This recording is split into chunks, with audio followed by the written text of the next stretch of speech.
Processo não combina com falar muito. Processo combina com silêncio. Deixa eu falar uma coisa para você. Quem não consegue controlar a língua, provavelmente não vai conseguir controlar nenhuma outra parte do corpo. Abra sua Bíblia. Josué capítulo 6, versículo 20. Deus abençoe.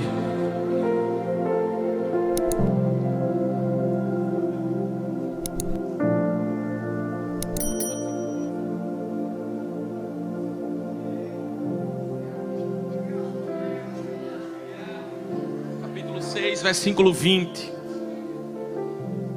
Assim o povo gritou. Os sacerdotes tocaram as trombetas. E ao ouvir o som da trombeta, o povo gritou com toda a força, e as muralhas caíram. E o povo subiu à cidade, cada um em frente de si, e a tomaram. Quem pode dizer amém por isso? Pai, aqui está a tua palavra. Fala conosco, nós precisamos ouvir a tua voz. Viemos aqui por causa do Senhor. Viemos aqui porque o Senhor tem uma mensagem para nós. E nós queremos ouvir a tua voz. É no nome de Jesus que nós oramos e já te agradecemos. E toda a igreja diz. Toda a igreja diz. Você pode assentar.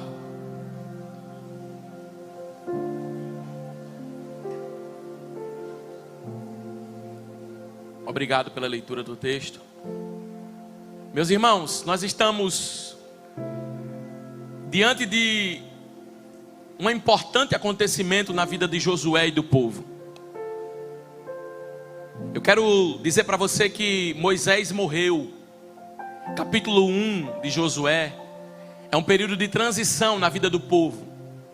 Capítulo 1 é um período onde eles estão vivendo um tempo desafiador, um tempo de instabilidade, um tempo de não sei o que vai ser agora, não sei o que vai acontecer agora, não sei como vou me comportar, como vai se comportar esta situação. Existem momentos assim na nossa vida que nós nos perguntamos como vai ser. Existem momentos que nós nos perguntamos o que fazer. Aí Deus vem com uma palavra e diz: olha, Moisés, meu servo, é morto. Mas agora, Josué, passa esse Jordão com o povo. Porque eu vou fazer você atravessar o Jordão. Sabe o que eu acho lindo?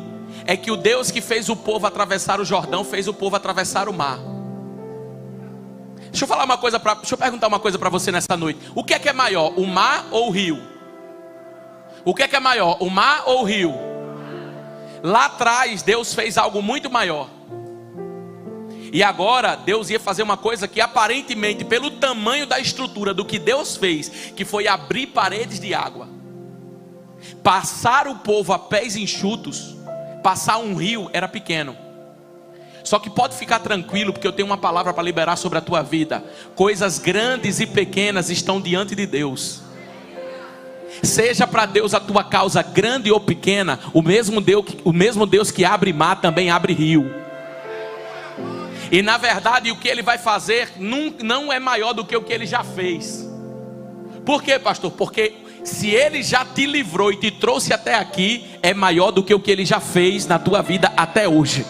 O que Ele vai fazer agora é só abrir o rio, e você vai passar e viver a promessa de Deus na sua vida. Havia uma promessa. Promessa qual? Vocês vão chegar na terra. Só que para chegar à terra, obstáculos. Porque não é porque há uma promessa que não vai ter dificuldades. Não é porque há uma promessa que não vai ter lutas. Não é porque há uma promessa que não vai ter aflições. A vida não é indolor. A vida é feita de lutas e vitórias, batalhas que nós enfrentamos. Mas escute isso: as vitórias de ontem não anulam as batalhas de hoje. Por isso que em todos os dias nós precisamos depender de Deus. Porque eu tive vitórias ontem, mas eu preciso continuar dependendo, porque hoje vem outra luta. E quando acaba a luta de hoje, eu venço ela, amanhã eu enfrento outra. Porque as batalhas de hoje, as vitórias de ontem não anulam as batalhas de hoje. mas a mesma mão que foi comigo atrás continuará sendo. O que eu acho interessante é que Jericó era impenetrável. Nós estamos falando de muros de metros e metros de altura. Muros onde, para você ter ideia, em cima passavam carros. Eram verdadeiras avenidas em cima. Nós estamos falando de um lugar onde era intransponível. Só que era um lugar que estava entre o povo e a promessa. Um lugar difícil acesso, um lugar impenetrável, um lugar de muros gigantes. Suas portas, a Bíblia vai dizer que Jericó estava rigorosamente fechada. Não basta dizer que ela estava fechada, estava rigorosamente fechada. Você sabe o que significa isso? Coloca o dobro de dificuldade nos muros que já são impenetráveis. Aumenta o nível da dificuldade desses muros. Aumenta o nível de dificuldade da pressão daquilo que se está vivendo. A Bíblia diz que ela estava rigorosamente fechada por dentro, porque quem estava dentro não saía, e quem estava fora não entrava. Olha só comigo que coisa tremenda. Havia exército armado, homens de guerra. Sabe o que eu posso te dizer? Nenhuma chance de vitória humana. Nenhuma chance de vitória, de êxito humano. Mas sabe o que eu acho interessante? É que Deus olha para Josué no capítulo de número 6 e no versículo 2. Olha o que diz, capítulo 6, versículo 2. Olha o que Deus falou para Josué. Então o Senhor disse a Josué: eu estou fazendo o quê? Eu estou o quê? Coloca na Ara, por favor, versão Ara. Aleluia. Isso. Então o Senhor disse a Josué: olha, eu fiz o quê? Eu fiz o quê? Deus fez o quê a última vez? Mas espera aí, Josué não tinha nem entrado ainda.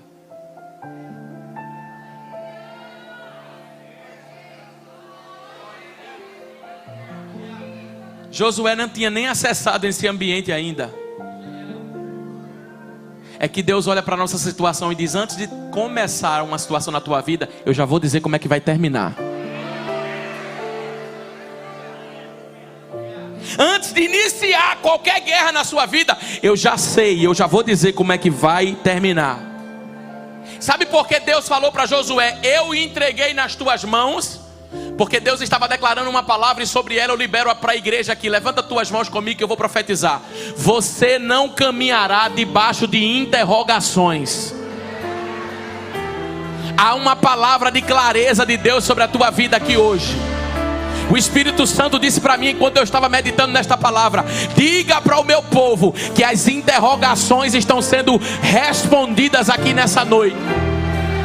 Não há dúvida no propósito, não há dúvida no propósito. Ele já está falando o fim antes do começo. A vitória é certa, a porta será aberta e o nome dele será glorificado. Ainda tem uma batalha para enfrentar, ainda tem um caminho para viver, ainda tem algo para viver, mas você caminhará debaixo de convicção, debaixo de certeza, e toda interrogação cai por terra aqui nessa noite. É noite de resposta de Deus para alguém que entrou nessa casa.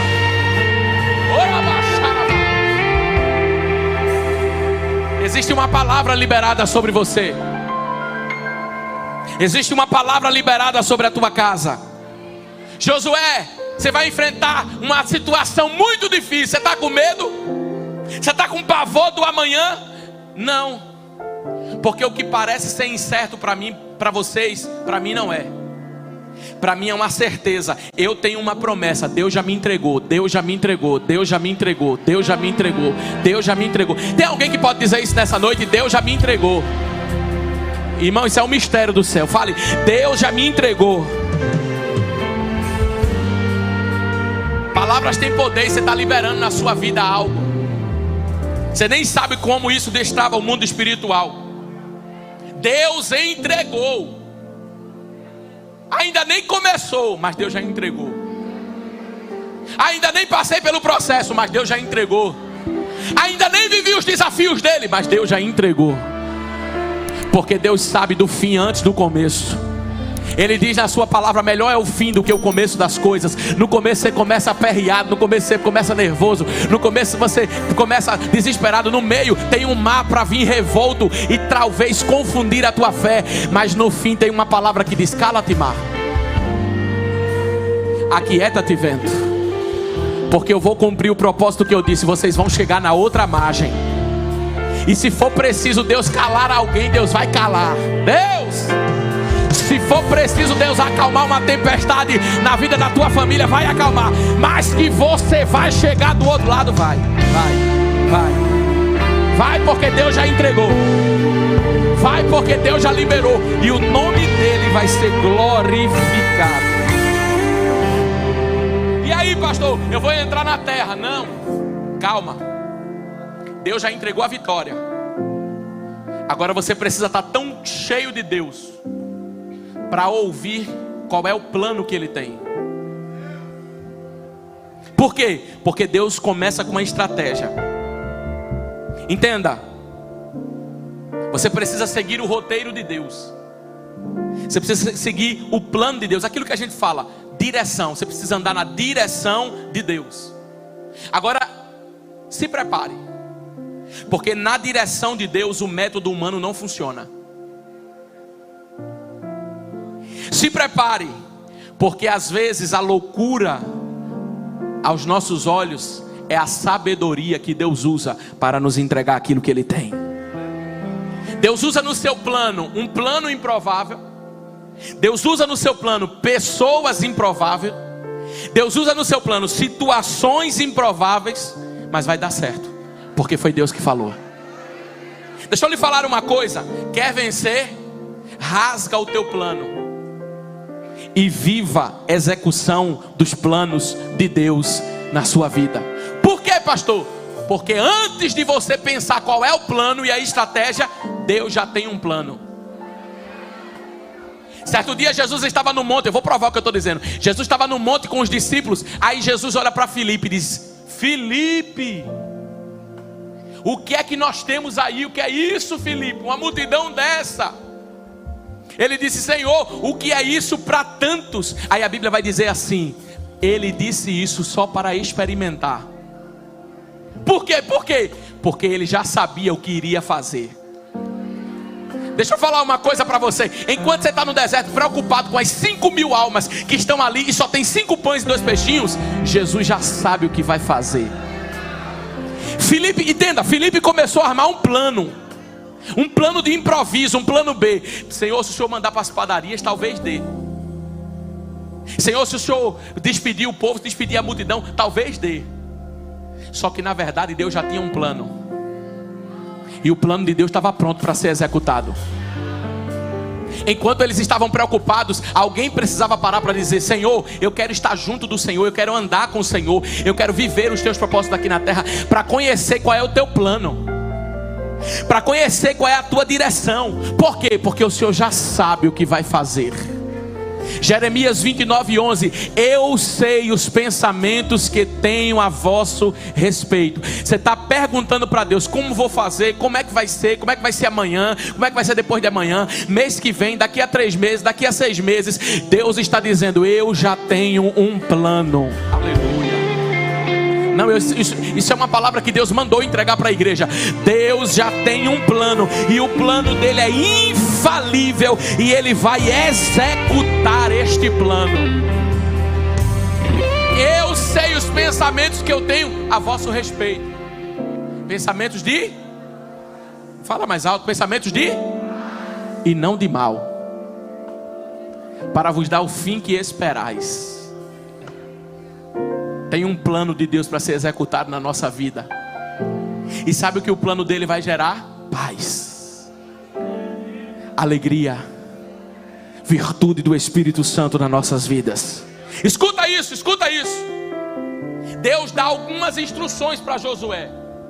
Número 1, Deus olha para Josué e diz o seguinte: a arca precisa estar no centro.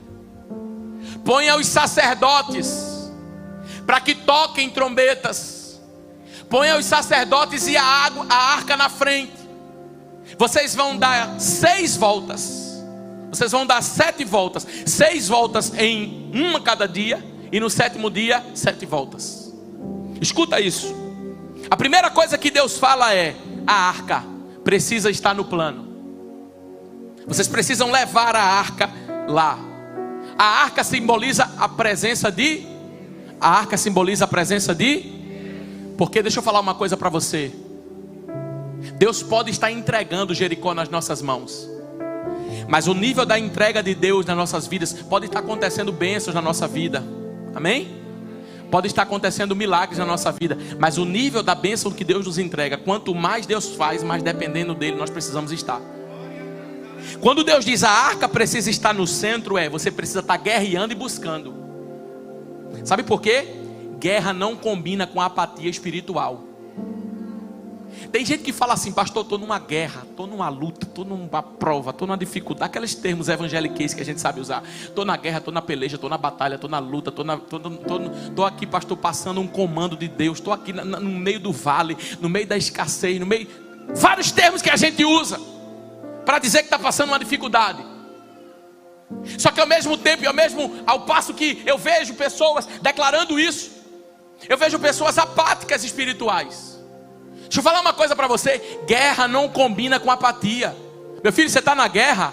Joelho, oração, louvor, palavra, jejum, casa do Senhor. Primeiro a chegar, dobra teu joelho, fala com o céu. O teu pai que te vê em secreto, publicamente te recompensará. Agora, uma igreja que está passando na prova, está passando na dificuldade, mas está maratonando em tudo aí.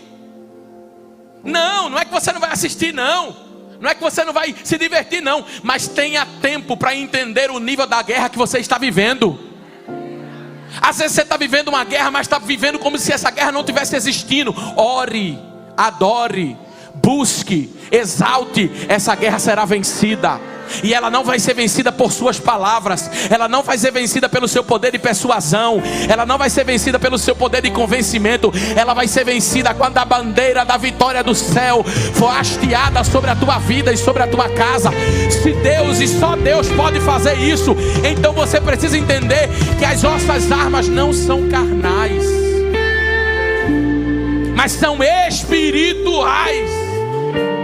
Deus fala para o povo: vocês vão derrubar Jericó, vocês vão passar por Jericó, Jericó vai cair, mas não se esqueçam, leva a minha arca no meio para me adorar. Que não cesse a adoração no meio de vocês, porque a adoração faz muralha cair. Você não sabe o que é isso, não? É por isso que o diabo gosta de uma igreja fria, de uma igreja que não abre a boca. Isso não é coisa de igreja, de pastor, de denominação, não, meu filho. Isso é coisa Bíblia, isso é Bíblia. A Bíblia vai dizer que Deus olhou para Josafá e deu um plano para Josafá. Sabe qual foi o plano de Josafá? Guarda as armas, guarda escudo, guarda espada, guarda lança, guarda tudo. Faz o quê? Coloca o povo fazendo assim: glória a Deus e aleluia, aleluia e glória a Deus. Irmão, você sabe o que aconteceu? Deus colocou emboscada contra os inimigos. Não, você não sabe o que é isso, não? Eles não precisaram afrontar ninguém, confrontar ninguém, responder ninguém. Os inimigos mesmo se autodestruíram. Um olhou para o outro e se desentendeu. Porque inimigo gosta de confusão, e ele quer uma confusão sua, uma resposta sua. Só que quando você está calado, o próprio inimigo que gosta de confusão vai ter confusão com eles mesmos vão brigar. E Josafá estava fazendo o quê? Glória a Deus e aleluia, aleluia e glória a Deus. Glória a Deus e aleluia, aleluia e glória a Deus. E isso é o que? Isso são armas espirituais. Por isso levanta a tua mão comigo agora.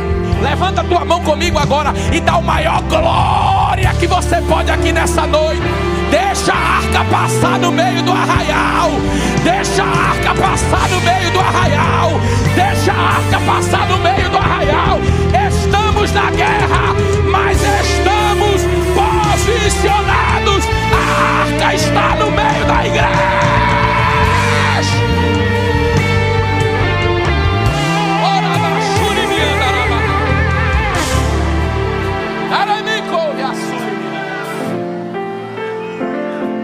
Aleluia! Tem que ter adoração. A arca vai passar no meio de vocês.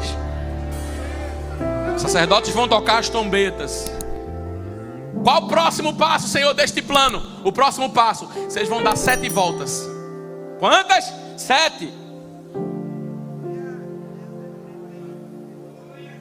Perceba que o movimento é o mesmo durante uma semana.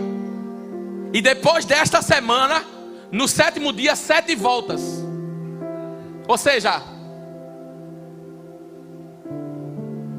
muitas voltas, do mesmo jeito, da mesma forma, do jeito que Deus falou, do jeito que iria acontecer. Deus não falou assim: uma hora vocês giram para um lado, outra hora vocês giram para o outro.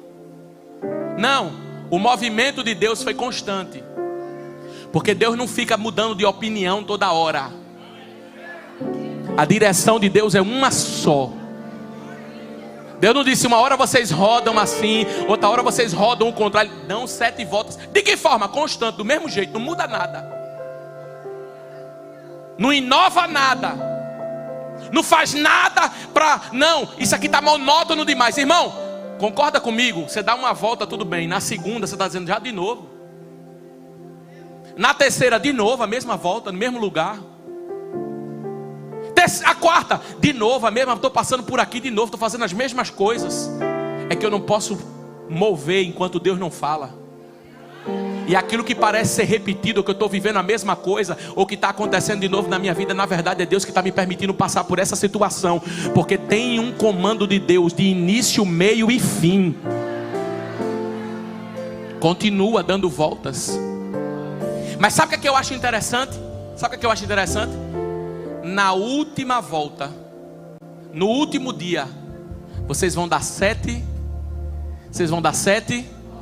Irmão, eu não estou falando de uma Jericó que era pequena, não. Eu estou falando de uma Jericó que era grande. Já era cansativo dar uma volta em toda a Jericó. Eles não davam volta. Principalmente quem estava carregando a arca. Principalmente os sacerdotes. Porque além de darem volta, todo mundo estava dando volta assim, ó. Sabe como é que os sacerdotes estavam dando volta? Com a arca nos ombros. Quem estava na frente estava dando volta com as trombetas de Deus. Além de estar carregando a si, estava carregando as coisas e os utensílios de Deus. Israel também, claro, mas o peso maior de quem estava na frente. Olha comigo isso aqui. Aí Deus fala o seguinte: é a última volta. E na última eu quero uma coisa de vocês. Eu quero que vocês deem 7. Deixa eu falar uma coisa para você. Quando a guerra se intensifica, é o sinal que a última volta é a volta que você está dando. Existem momentos na nossa vida que a gente diz: eu não aguento mais. Geralmente o corredor fica cansado, o corredor de correr fica cansado quando ele está perto da linha de chegada. Eu estou falando para alguém que chegou na 7ª volta, e na 7ª volta vai ter que fazer um esforço muito maior. Só que eu quero lembrar para você que são as 7 voltas da última volta.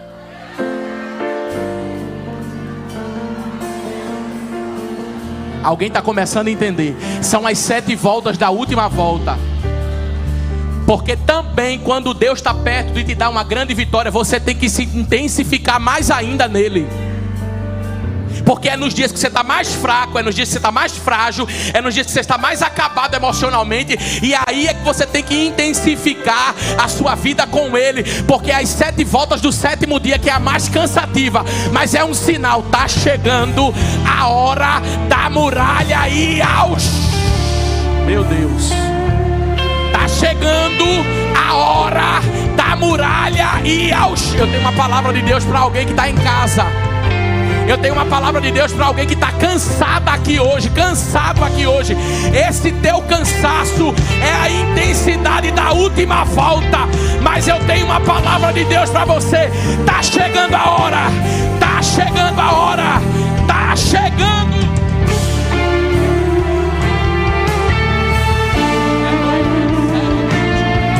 Meu Deus, eu estou sentindo graça de Deus aqui. Está chegando a hora. Agora entenda isso. Deus olha para o povo e diz o seguinte: tem outra parte do meu plano que vocês precisam seguir. As 7 voltas, os 7 dias que vocês vão caminhar, vocês vão ter um desafio. Qual? Nem gritem e nem falem nada. Como? Isso. Façam silêncio. Processo não combina com falar muito. Processo combina com silêncio. Deixa eu falar uma coisa para você. Quem não consegue controlar a língua, provavelmente não vai conseguir controlar nenhuma outra parte do corpo. Que silêncio. Sabe por que algumas coisas dão errado na nossa vida? Porque nós falamos tudo para quem não precisa saber de nada. Eu vou repetir. Nós falamos tudo para quem não precisa saber de nada. Porque sabe qual é o problema? Quando eles estão dando voltas, você acha que ninguém que estava em cima do muro percebeu que eles estavam rodeando? Alguém poderia olhar e dizer o seguinte: o que é que vocês estão fazendo aí? Dando volta, tocando trombeta. Dando volta, fazendo isso aí. Vocês acham que isso aí vai funcionar mesmo? Vocês acham que esse negócio de Bíblia, de igreja, de orar, de buscar, vai dar certo mesmo? Que esse negócio que o pastor acabou de falar, de dar glória a Deus e aleluia, você acha que isso é lavagem cerebral? Vocês estão diante de uma Jericó. Vocês estão abrindo boca, dando glória, orando, jejuando, consagrando, fazendo tudo isso. E vocês acham que isso não vai servir, não vai adiantar? Só que eu tenho uma palavra para liberar sobre a tua vida. Quem não ouviu o plano de Deus nunca vai entender quem ouviu. Não, eu tenho uma palavra de Deus para você. Não adianta tentar explicar o plano para quem não quer ouvir o plano, para quem não quer compreender o plano. Mas quando as muralhas caírem,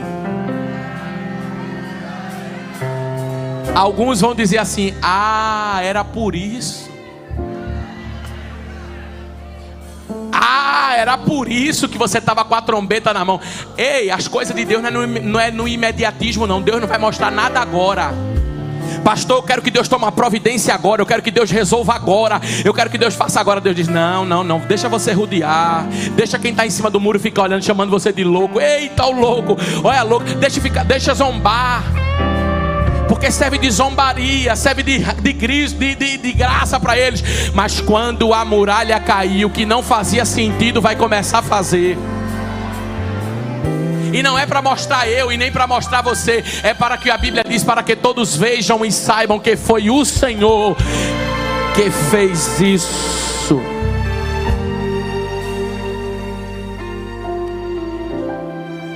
Façam isso em silêncio. Mas sabe o que eu acho interessante? Eu começo a encerrar agora para orar pela nossa vida. Eu encerro agora. Sabe o que eu acho interessante? Olha o que diz o versículo. Olha o que diz o versículo.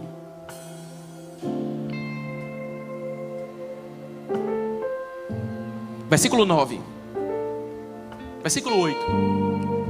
E assim foi como Josué havia falado ao povo.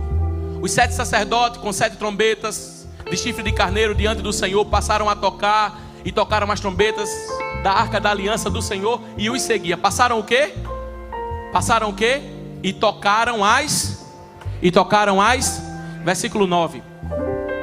Os homens armados que iam dos sacerdotes tocavam as trombetas. E a retaguarda seguia após a arca. E as trombetas soavam continuamente. Escuta isso. Deus não mandou calar? Foi ou não foi? Deus mandou calar, sim ou não? Deus mandou não gritar, sim ou não? Mas Ele mandou tocar. Porque se for para fazer algum barulho, que seja de louvor. Não, eu estou falando para alguém aqui nessa noite algo de Deus. Que haja menos vozes na tua guerra e mais barulho de adoração. Deixa eu falar uma coisa para você aqui nessa noite. Judá e Samaria estavam vivendo uma guerra. Foram diante do profeta Eliseu. O profeta, acabou a água. E agora o que é que a gente faz? O profeta disse: trazei-me um músico. Trazei-me o quê? Que saiba dedilhar. E a Bíblia diz que enquanto ele dedilhava, a mão do Senhor veio. Porque enquanto alguém estava achando que a falta era de água, para Deus o que estava faltando era louvor. Sabe o que às vezes falta na nossa guerra? Falar menos, orar mais, cantar mais, adorar mais a Deus e estar com a trombeta tocando nas buzinas. Enquanto você fica procurando um culpado para o meio da tua guerra, preocupado, quem foi a culpa, quem foi que aconteceu? Não. Eu sei que quem na minha vida não é ninguém que manipula situações, não. Eu sei que na minha vida nada foge do controle de Deus. Ah, porque aconteceu isso, porque fulano foi não. Deus está no controle de todas as coisas. Foi Ele que permitiu, foi Ele que é a vontade dEle estabelecida sobre a minha vida. Agora tem uma coisa: vai faltar voz na minha guerra, e vai ser tocada trombeta, buzinas, cântaros, louvores de adoração a Deus. O mesmo Deus que diz façam silêncio é o Deus que disse toque a trombeta. Porque o que está faltando é mais louvor. Louvor é algo que se faz para engrandecer a quem é de direito. É por isso que o salmista Davi dá um grito no Salmo 37. Bendirei ao Senhor. 34. Bendirei ao Senhor, e o seu louvor estará continuamente nos meus. Porque Davi descobriu uma coisa: que na hora do louvor até a fúria do inimigo cessava. Quer que eu prove para você na Bíblia? A Bíblia vai dizer que um espírito maligno estava em Saul. Quando um dos soldados de Davi: trazei-me um tocador de harpa, a Bíblia diz que enquanto Davi dedilhava, o espírito maligno saía. Deixa eu falar uma coisa: não adianta medicar quem precisa de libertação.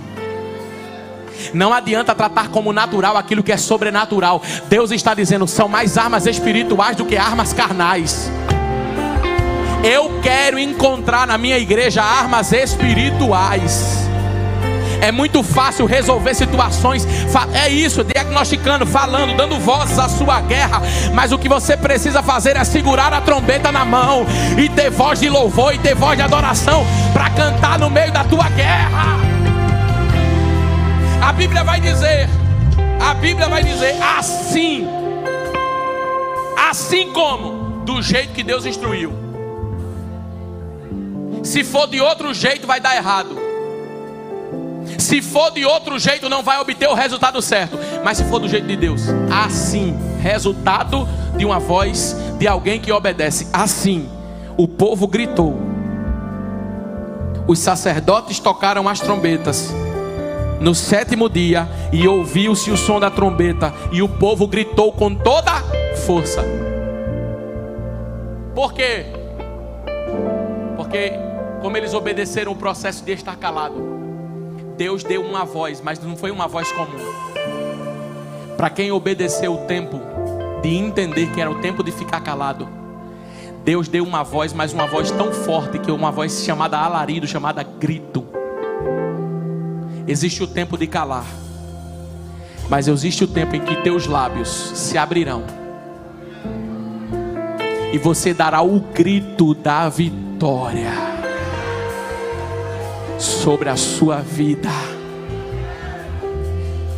Só que posso falar uma coisa: não grite antes da muralha cair. Não anuncie aquilo que você só ouviu como plano de Deus. Não justifique a sua vida no meio dos passos, só aquilo que só você ouviu para os outros. Porque quando chegar a hora de dar o grito, você dará esse grito. Mas será um grito onde você gritando, Deus mostrará o sinal. Quando eles gritaram, imagina gritar e nada acontecer. Quando eles gritaram, a Bíblia diz que foram eles gritando e as muralhas caindo. Porque não foi um grito para justificar nada, foi um grito para obedecer a Deus.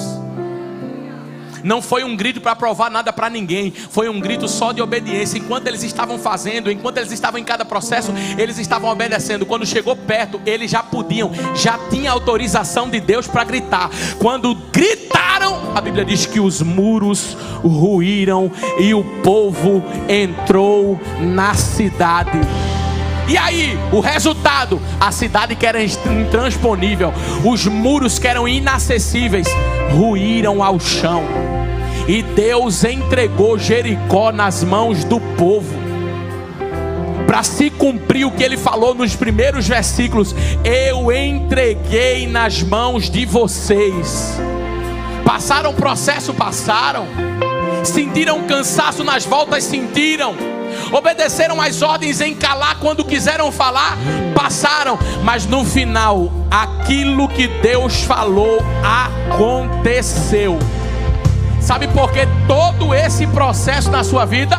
Só para acontecer o que Deus falou. Só para acontecer o que Deus planejou. Assim, com o grito, as muralhas caíram e o povo conquistou a cidade.